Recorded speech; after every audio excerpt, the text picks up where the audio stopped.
A knife-wielding man attacked his tenants, injuring a Palestinian mother and killing her 6-year-old son. The sheriff's office. Kat kum ki kubar balayo lum.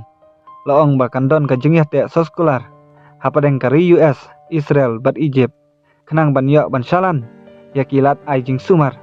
Naka benta ki pajba ki basyak ta. Hakat mah. Hapadeng ka Israel bat Hamas. Ka jengyap ki breu kalak kiu palat.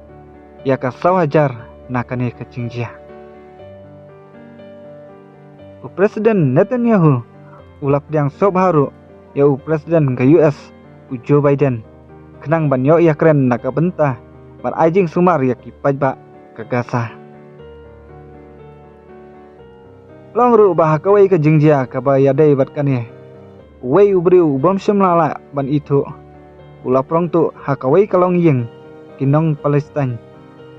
Badro laong bah uladung yap dakatari hadu arfun riusin ya ukena uberang rius nem ka karta. Badu ula yo ban supun mansau ya ka kemi jong kubla syuan.